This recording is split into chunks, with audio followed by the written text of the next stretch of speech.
Lolo, on y va. Allez, allez, on y croit. On est une petite équipe, mais qui est là pour gagner, c'est la rentrée. On y va. Bonjour à tous. Merci, ça fait plaisir.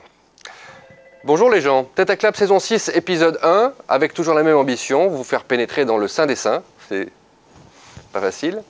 C'est-à-dire les plateaux de tournage des films que vous pourrez voir dans de longs mois, voire même dans plusieurs années. Cette semaine, rayon poilade avec le nouveau film d'Éric Laven, réalisateur de Poltergeist, qui nous livre bientôt Incognito, avec au casting un presque indien qui fume des joints, Jocelyn Quivrin, un mytho malgré lui, Franck Dubosc, et un chanteur connu qui joue un chanteur connu, Benabar, qui fait ainsi ses débuts au cinéma en tant qu'acteur. Quant au pitch, voyez les explications de tous ces jeunes gens juste après ce clap furtif. Action! Tiens Lucas, tu nous apporteras un petit peu de vin s'il te plaît? Il me reste une bouteille de Saint-Émilion Château Angélus 89. C'est très bien. Tu préfères pas un cavard, non? Il t'en reste dans la cave. Non. Je veux le Château Angélus 89. La bouteille est dans la cuisine.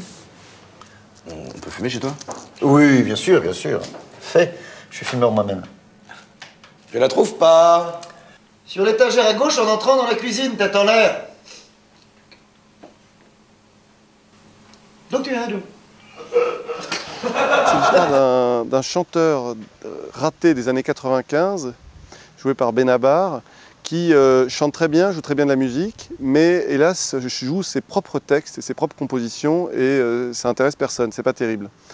Et 10 ans plus tard, en cherchant à la cave, il tombe sur un carnet bleu qui appartenait à son bassiste, qui est, pense-t-il, mort d'une overdose dans les années 95, donc bassiste joué par Jocelyn Quivrin. Et dans ce carnet bleu, il y a une dizaine de chansons. Il va enregistrer l'album tiré du carnet bleu, de ces 10 chansons, et ça va devenir en un an une énorme vedette qui vend 1 million d'albums, qui fait l'Olympia, enfin vraiment qui est une grosse star en France. Et un manque de peau, il va retomber par hasard sur Jocelyn Quivrin, donc Thomas dans le film, qui n'était pas mort d'une overdose, mais qui était tout simplement en Inde. Et il est au courant de rien. Le problème, c'est qu'il faut justifier la belle voiture, la maison, et il va dire que ça ne lui appartient pas, qu'en fait, il est hébergé par un de ses copains, joué par Franck Dubosc. Et Franck, donc, est un pique-assiette professionnel que Lucas Benabar trimballe depuis 10 ans. Et le fait de demander à Franck de jouer le rôle du propriétaire, c'est la plus mauvaise idée qu'il puisse avoir. Alors comme ça, t'es acteur. Comédien. Tiens, tu nous ramènerais un petit morceau de saucisson, Lucas? Et puis des pistaches, si tu trouves. Et tu fais du cinéma? Non, théâtre, principalement. J'aime l'odeur des planches. Incognito, c'est absolument pas un film sur la musique, ou ni sur la danse, ni sur la musique. C'est d'abord une histoire d'amis et c'est une comédie. La musique étant presque anecdotique. Il y a très peu de musique dedans. Je suis un chanteur, mais le principal, c'est que je sois quelqu'un de connu. En fait, c'est un film qui parle aussi de ça, de la célébrité. Ah, quel nectar. C'est autre chose que le Cahors, hein. Il connaît rien, lui. Allez, donc merci, hein. Moi je bois jamais des trucs comme ça. Hein. Il faut que tu goûtes, c'est super bon. Ah non, j'ai pas soif. Non. Je vais préparer le dîner, moi.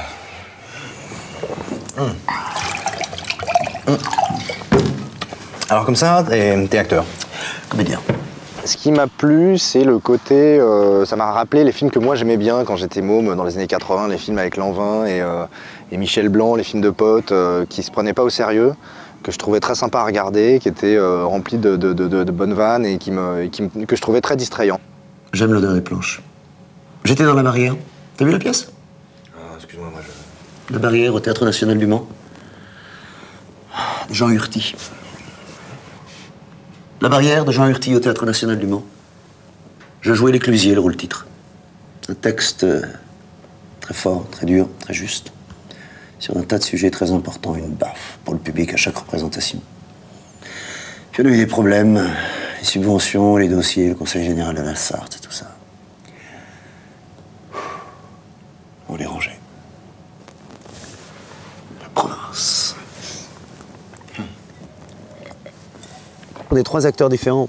C'est-à-dire que Benabar, c'est la première fois qu'il fait un rôle, Jocelyn qui a fait plus de films, enfin moins de comédie on va dire, qu'un acteur plus posé comme ça, et puis moi, donc c'est 3 acteurs différents, donc le mélange doit bien se faire. D'ailleurs il se fait assez bien je trouve. C'est arrivé via Éric Laven, le réalisateur, que je connaissais depuis un moment maintenant, parce qu'on avait participé à la série H, tous les deux ensemble.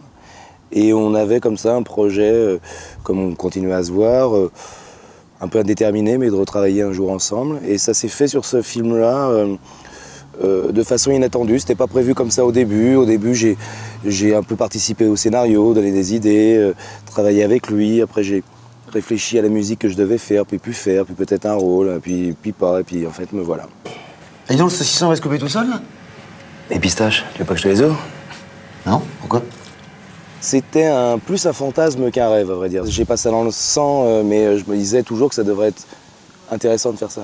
Je suis musicien, ouais, mais le rythme au cinéma, c'est différent parce que c'est vraiment Eric le garant du rythme. Donc nous, on a un rythme dans les séquences, mais lui, c'est un rythme qu'il fera aussi artificiellement après en fonction du montage.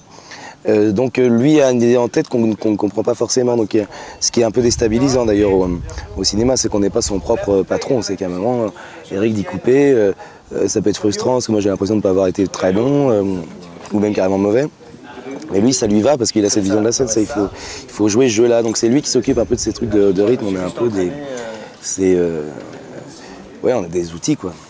C'est marrant comme parfois les histoires des scénarios qu'on filme se déteignent un petit peu sur l'ambiance du plateau. Voilà, c'est un film de copains et c'est vrai qu'il y a une ambiance assez simple, assez pote sur le tournage. Les personnes, ils sont très simples malgré le fait que ça soit deux vedettes. Il y a un truc très ludique dedans et puis en même temps il y a une vraie responsabilité parce que c'est un travail d'équipe, donc on n'a pas envie de décevoir ses petits camarades, qu'ils soient comédiens ou producteurs ou des techniciens, même avant même de le montrer au public. Donc déjà, sur le moment, il y a cette inquiétude-là, et en même temps, il faut s'amuser, et Dieu sait si on s'amuse sur le plateau. Donc il y a quelque chose, un équilibre à trouver qui est très excitant, mais qui est aussi du travail. J'aime bien proposer, tu sais. Oui, bah, tu es très généreux sur tes propositions. Ouais, je suis très généreux.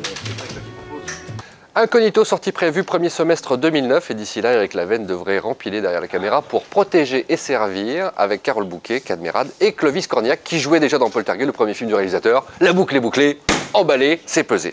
Dans les prochains Tête à Clap, nous partirons en Crète, retrouver Costa Gavras sur le tournage de son prochain film. Nous irons également au Luxembourg retrouver Depardieu père et Olivier Marchal dans un polar de Gilles Béat. Nous irons au studio d'Arpajon pour les nouvelles aventures de OSS 117. On a fait un boulot, on est crevé.